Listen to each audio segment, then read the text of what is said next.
টিভির ব্যাপারে কিছু এখানে না এলে এই অনুভূতিটা চিরকালই এইটা আমার কাছে সবচেয়ে সুন্দর মনে হয়। এখানে বিশিষ্ট অতিথিরা আছেন, সব কিন্তু ম্যাথমেটিক্স এবং কাছে আপনাদের মূল্যবান লেখায় যারা লেখা দিয়েছেন, প্রত্যেক বছরই তো এটা একটা মানে আমাদের প্রত্যেকের ভালোবাসার এবং নেশার মতো। আমি মাঝখানে এক বছর মিস করেছিলাম, সেটা সত্যি মিস।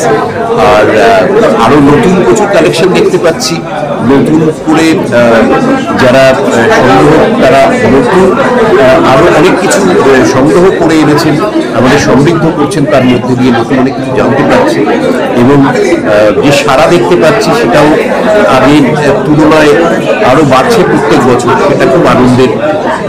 আমি নিশ্চয়ই আশা করব এই বার্ষিক যে আমাদের প্রদর্শনী হয় সেটার মধ্যে দিয়ে নতুন প্রজন্ম আরো বেশি করেই সংগ্রহ উৎসাহী হবে।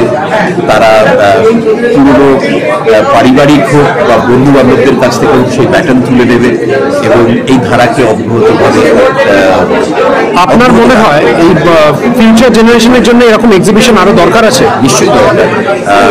শিকড় এবং সংস্কৃতি এই দুটো প্রত্যেক মানুষের জন্য খুব জরুরি এবং যারা আসছেন তারা এত গরিব মানুষ, তারা এত কিছু ইতিহাস বারবারই ফিরে ফিরে যায়, কিন্তু এত চমৎকারভাবে যারা দূরবীন দেখতে ভালোবাসে, যারা কিউরিও দেখতে ভালোবাসে, তারা এত চোখের সামনে এবং ওই রকম প্রথাগত ভীষণ স্টিফ একটা জায়গার বাইরে এসে এনাদের সাথে গল্প করছি, এনাদের কীভাবে কোনটা সংগ্রহ করেছেন সেই গল্প জেনে নিতে পারছি, নতুন কিছু সাথে জিজ্ঞাসা করতে পারছি। এটা একটা দারুণ সুযোগ, দারুণ। মূলত কলকাতার হারিয়ে যাওয়ার ইতিহাসটাকে তুলে ধরার চেষ্টা করি। আমাদের কলকাতা কথকতা মূলত একটি হোয়াটসঅ্যাপ গ্রুপ, কিন্তু এই গ্রুপে কলকাতার বিশিষ্ট বিদগ্ধজনেরা আছেন, চলচ্চিত্র অভিনেতারা আছেন, লেখকরা আছেন, শিল্পীরা আছেন, গাইয়েরা আছেন, লেখক সাংবাদিকরা রয়েছেন, খেলোয়াড়রা রয়েছেন। আমরা 2016 সাল থেকে এই প্রদর্শনী করে আসছি প্রতি বছর। এবছর 10 বছরে আমরা করছি। আমরা এবারের যে প্রদর্শনী করেছি তার মূল কথা হচ্ছে হে অতীত কথা কও। মানে আমাদের হারিয়ে যাওয়া যে জিনিসগুলো আমরা আবর্জনা পেতে ফেলে দিই বাড়ি থেকে, সেগুলো যে ফেলনা নয়, সেগুলো নিয়েও যে একটা রেখে দেওয়া যায়, সংগ্রহ করা যায়, আমাদের লিগাসিটাকে আমরা আমাদের পরবর্তী প্রজন্মের কাছে তুলে ধরতে চাইছি।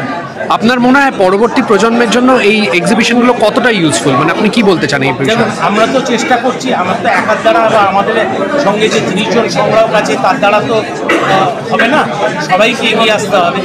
আজকের যেটা মানে যে আমি ধরুন এই মোবাইলটা ইউজ করছি, আমরা আগে যে ছোট মোবাইলগুলো ইউজ করতাম সেগুলো কিন্তু এখন অ্যান্টিক হয়ে যাচ্ছে। তো এটা একটা সাধারণ কথা বললাম। আমরা যে বাসের টিকিট এখন 10 টাকার কাটি, একসময় সে বাসের ভাড়া ছিল 10 পয়সা, সেই টিকিটটা কিন্তু এখন কালেক্টেবল। মানে একটা ইতিহাসকে ধরে রাখে 10 পয়সা, 15 পয়সা, 20 পয়সা থেকে 10 টাকা হচ্ছে। তো এই ইতিহাসটাকে ফিরে দেখা বিভিন্ন দিক থেকে আমরা ইতিহাসটাকে তুলে ধরব। এই প্রদর্শনী আজকে শুরু হয়েছে, আগামী শনি এবং রবিবার চলবে 1টা থেকে 7টা অবধি নেহরু মিউজিয়াম। আমার নাম মলয় সরকার। আমার exhibition pertains to autographs and old advertisements. তো আপনার যদি একটু এক্সিবিশনগুলো দেখান, মানে এখানে একটা ইন্টারেস্টিং জিনিস আছে, আমি প্রথমবার দেখাচ্ছি কমলা বসুর দেখাচ্ছি। নাম্বার 2 হচ্ছে রবীন্দ্রনাথের একটা আননোন লোককে অটোগ্রাফ বইতে সই করে দিয়েছিল।